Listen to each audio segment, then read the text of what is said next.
Pines Orchards is an eyesore as it currently is. There's no doubt about that. But that's not really the issue. I think sometimes it's important to ask, how did we get here? How do we get to this space where we are today? And I think this part's very important in that we are not being faced with a situation where the owner of Lyman's Orchard has said business has changed, times have changed, and I need to change my business model. And therefore, I'm asking you to allow me to carry out an enterprise to benefit the town of Walden. Mr. John Anderson, who is a developer and an attorney, recognized an opportunity. And in that opportunity, he wants us to change fundamentally, entirely, our zoning in the town of Walden. That's a basic fact. How I know that is, I also read the letters and I've consulted the history of the town and I've looked at the long history of the town of Walden. We're all mostly friends and neighbors, and I think we can all agree that there's a way to move forward. But I think if we move forward without a plan, and specifically without a land use plan, I think what we're going to run into is this problem over and over and over again. Because if we adopt this proposed zoning change, we are scrapping our entire zoning history of the town of Walden. Here's what I mean by this. Let me give you an example. This is a letter that was written by Karen Stone, and she talks about the history of how we got VC1. You may not realize it, but we met every Friday for 5 years to craft Walden zoning ordinances. Believe me, I was on that committee. It was very long, very tedious, and very thoughtful effort. An example of that result was the Signal Mountain Christian School was able to build where it was because we decided the school could go anywhere. We invented the VC1 standard based on years of research, study, and debate. It's clear to me that this is and this is what we have in front of us. We have a commercial building that is being told to us is a village center. And we have to deal with things honestly and directly. This is not a village center. This is flatly not a village center. How we know that is we look at people's actions. Mr. Anderson applied for this to be a commercial building. He did not apply for this to be a village center. Now, he did withdraw it when he met opposition and resubmitted it and repackaged it as a village center.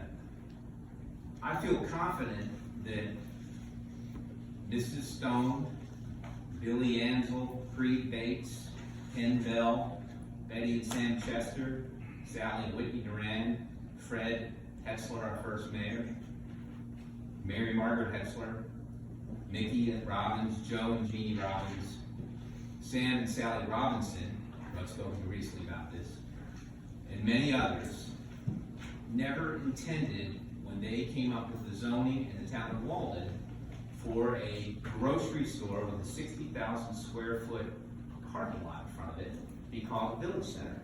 They know what a village center was when they adopted the zoning. The idea that the zoning doesn't fit is not really true. We had a meeting here in 2017, just 2 years ago, where our zoning was reapproved by this board, 2 of us, and then Dr. Tom Peterson was the 3rd one, but we all agreed on the zoning ordinance.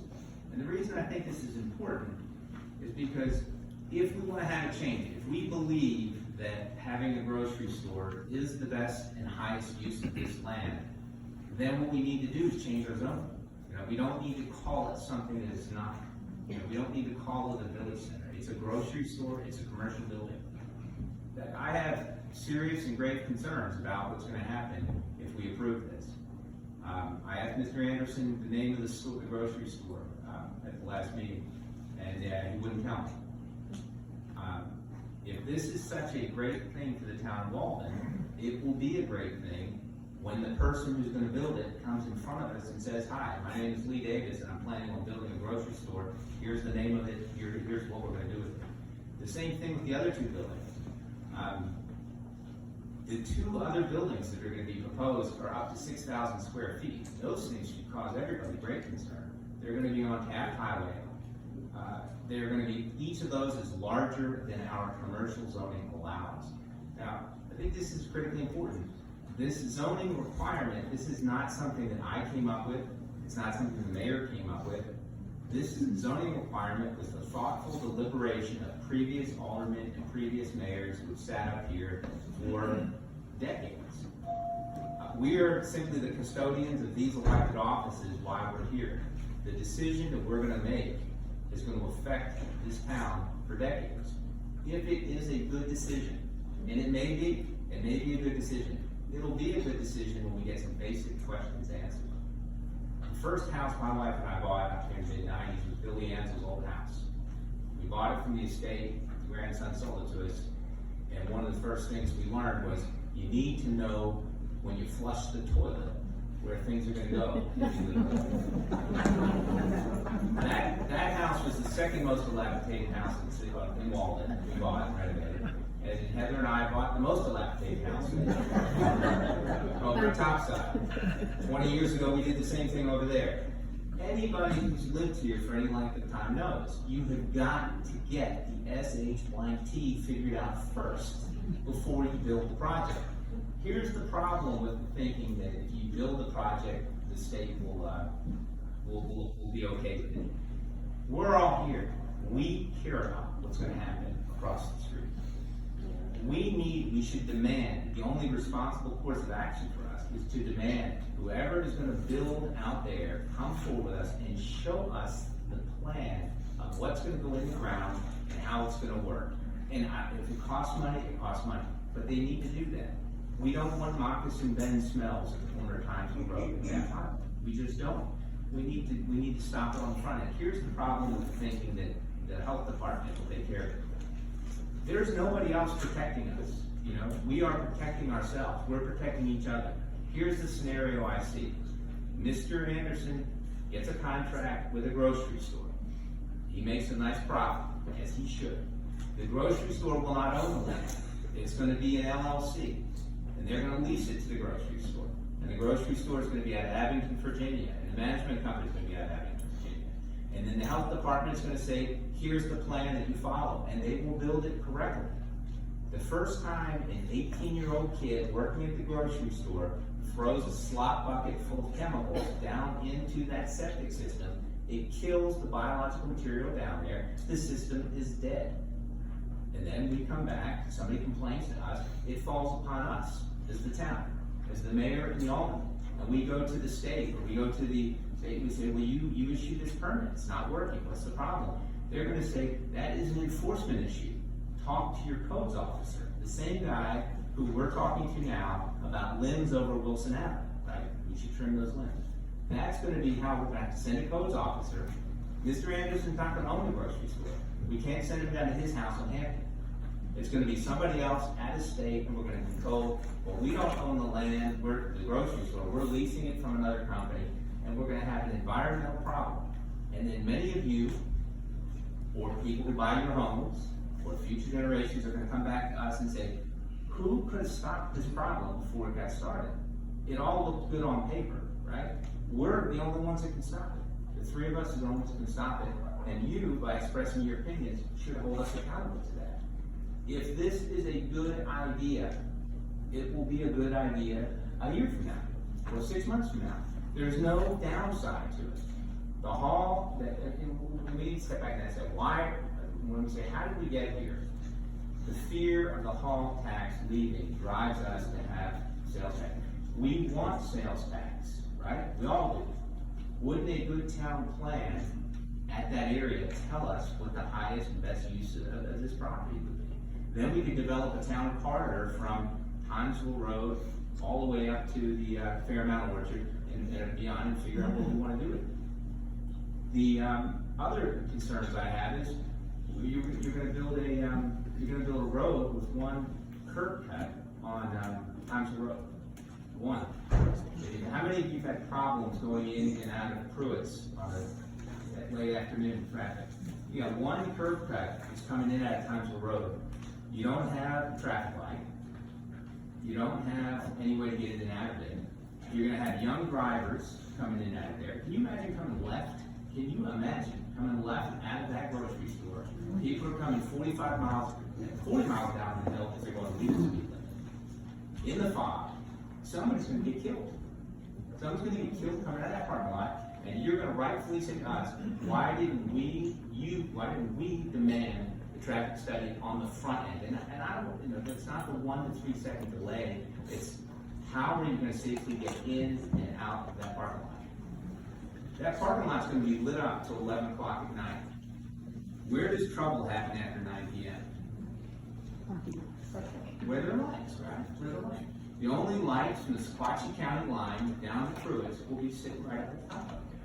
Top of the W Road and top of Taft Highway. A police department costs more than $200,000 to run. So if we're thinking about what are going to be the revenues to the town, we've got to think about what are the unintended consequences and costs to the town. If we have a store that's selling liquor or wine, beer, and it's selling gas and diesel, you're going to have people out there, you're going to have trouble, it's going to happen. And I'm not saying it's going to be a bad place, I'm sure it's going to be a fine grocery store, but you're going to have a grocery store, and you're going to have the diesel and gas station, and you're going to have people coming in there, and we have no law enforcement. Right now, we have 2 cars that patrol for the county. When they lay out the districts in the county, they deal with a flat map. And so Lookout Valley is the same control district that we are. So when a patrol car comes up the top of Keyholes, it patrols down Taft Highway, patrols through here, and then it goes out into Lookout Valley on the other side of the river. It takes 15 to 20 minutes to get back here. Now we can rely on Signal Mountain, they're a good partner, and they'll help us in time of need, time of crisis. But it's irresponsible for us to build the largest grocery store, the largest commercial building on the mountain, if there's nothing close to it, from here all the way through Sequatchie County, and not to anticipate that there are going to be crime problems. And we're going to have these 2 other stores, which we have absolutely no idea what those are. We all know that if the economic times become stressful, landlords will bend. What are we going to end up with there? Right? We don't know. Now, we can put conditions supposedly in paper about what's going to happen. I have very little confidence that we as elected officials can assure you who these tenants are going to be in those stores. I think that the candid and responsible way for it to be presented to us and presented to you would be for the person who is going to be developing this to come forward and say, here's who's going to be here. This is what we're going to build. And we've been told there was a bank that had some interest. That's not a contract. That's not a plan. That's sort of a promise of somebody who might take a look at it, which relates to a couple other issues.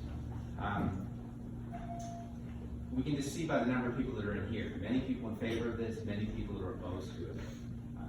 I don't think in a town our size, we should force change upon our citizens. I think if this were something where there was overwhelming support for it, overwhelming support meaning more than 80%, well then maybe we take a hard look at it. But the data I've seen shows the majority of people are opposed to this. And I just don't, and even if you said, for argument's sake, let's just say it was 50-50, why would we impose change on 50% of our community if the alternative is we're not saying no to development, we're not saying no to commercial development, we're saying let's get a plan. Let's get a plan, and with the plan, we have confidence. The specific thing we've been asked to consider is a change to BC1. And here is why I think that doesn't work. There are 6 requirements, and it says, and this is, I'm reading from the section, certain requirements set forth in this section may be waived by the board and mayor and aldermen so long as the plan approved conforms to the guidelines and intent of this section. Well, I've already talked about the intent. The intent is what the founding families of Walden set up as BC1 and what they understood to be as a village center, which is plain meaning of what it is. So it says certain requirements may be waived. It does not say all requirements may be waived. It says certain. We are being asked to waive all 6 requirements. The first one talks about development size. Projects, it says that this ordinance will be limited to projects of no less than 15 acres. Well, the first thing that fails is being asked to be 9 acres. Right? And they're saying because of sloping and because of this, because of that. The reality is it fails on that criteria. It is not greater than 15 acres. It's not, so it fails in that. The development layout says small four-sided blocks. So that's what criteria number 2. And it has descriptions of it. These are not four small-sided blocks. Number 3, it says limited to 3 of the 4 sides of the off-street parking. Obviously, they're being asked to be exempt from that. They don't want to build it like that because they're building a parking lot out front. And then it says street signs must be designed, on-street parking must be limited. That would not apply because they're not doing internal streets. And it says residential area, no block may have more than 20% residential area. There is no residential area. I agree that a village center could have an accompanying residential area with it. Every resident from Timesville Road who's contacted us that I'm aware of is opposed to this. There's nobody from Timesville Road who spoke at our public meeting. There's nobody who's contacted by email. There's nobody who's contacted town hall who lives on Timesville Road who believes that this is a residential area that's in their benefit. They may not be residents of Walden, but I think we should listen to them. It's their homes, it's their neighborhood. Mr. Anderson bought his property as a smart lawyer, knowing what the conditions were that he could build on when he bought it, just like all of you did. When you bought your property in Walden, you know what the requirements were. If I see Mickey sitting there and I say, Mickey, I don't like the fact that I have to pay high property taxes. This 2-acre zoning is something that's really burdensome to me. I think I'd like to go to a 3rd acre zoning. Would it be fair to me to tell him that I'm going to build 6 houses over at my house around the corner from him? This, and I say that, and maybe a bit of an exaggeration, but this is what I'm talking about. This is a fundamental change. Fundamental. When a property owner can come to Walden, buy a piece of property, have it less than a year, and then come to us and tell us we're going to scrap and rip up our zoning plan, it tells me, I feel like I'm being bullied, to be perfectly honest with you. I feel like I'm being bullied, and I don't think we should yield to that. I understand the economic pressure, and it's real. The economic pressure is real. And I know Mr. Garvey, when he spoke, he talked about the increase of property taxes to his home, and he has an absolutely valid point, and I think we need to get business people like Mr. Garvey to help us to come up with it so we don't have that, because that is not a fair consequence of this. But I really do believe we can have a development along Taft Highway that coordinates with Signal Mountain, that coordinates with Mr. Anderson's property, and that coordinates with Sequatchie County that can make this a desirable place. We've all been to places like this. We've all been to mountain communities where there's a charm, a sense of commercial development. And after our year-long look at this and developing a plan, if we as the customers, we're Walden, right? And we go out and hire a town use planner, and we have meetings like we did here or at Bachman, and we pay a planner for a product and say, what is the best use? Because I do believe that this intersection is a good place for a town center, a real town center. But if we pay for that plan, and it comes back, and the town plan says, you should build a 44,000 square foot grocery store at that site, I think we should do it. But if the town plan comes back and says, I think you should have a town center with a town green, and maybe mixed use housing, maybe the things that are all BC1, we're not going to be asking for 6 requirements to be waived. We're not going to be asking that certain requirements may be waived or all requirements be waived. In my view, if we pass this thing tonight, if we vote first of 2 times to do it, we're making an arbitrary decision. And our arbitrary decision is we are ignoring our zoning requirements, and we are instead yielding to perceived fear of the economic future with the hall tax. I think we're smarter than that as a community. I think we're better than that. I think we can come up with an alternative. It may delay Mr. Anderson a little while and not building this grocery store immediately, but I promise you, you're going to make a profit on your property, and hopefully it'll be a better profit, and it'll affect your neighboring profit of your neighbors. We want your neighbor's properties to go up in value. We want everybody's to go up in value. There's a risk. Everybody says that, well, there'll be sales tax off of the grocery store. There is a risk. If he's wrong, that thing could be a dead dinosaur. How many people enjoy driving past Kmart the last 15 years after closing its lines? right? Do you think that that increases or decreases property values nearby? I'm sure the grocery store believes that that's the right site for it. But has anybody from Food City come before us and say, let me tell you? I mean, they won't even say the name. I mean, that should be, you know when somebody comes to your door and sells you something or calls you on the phone and sells you something? And it's such a good deal, you gotta buy it today. But don't ask your wife or husband, you gotta buy it today, you gotta sign it right now. I mean, I kind of feel that's where we are. It is like, this is such a good deal, but if we don't do it today, the deal's gonna be gone. To me, this is too important, I think, for the town. We've got to slow down, be careful. If it's that good a deal, it's going to be a good deal after we do our due diligence and after we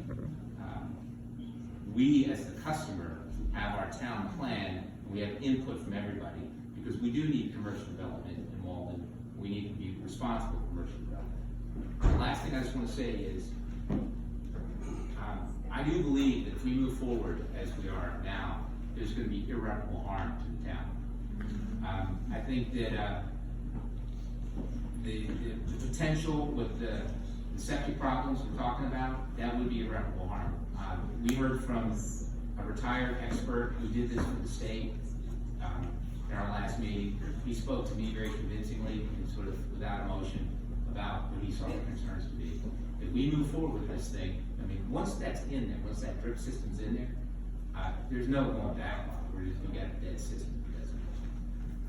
I think that's irreparable harm if we do that. I think if we build without understanding the traffic study, there was a failing grade on that coming out going left on the Taft Highway. You want to risk one of your kids or one of your friends or one of your neighbors getting killed coming out of there on left on Taft Highway because somebody said it would be fine as it is? I don't. Lone Oak Church up on Taft Highway. 5-year-old kid got killed crossing the street to church in the fog, chasing his dog. The person was driving the legal speed limit. I represented the man. He was driving the legal speed limit when he hit him. We never even saw him. He was going 40 miles an hour. Yeah. We're going to have people in the parking lot. We're going to have people crossing that road. We've got pumpkin patch across the street.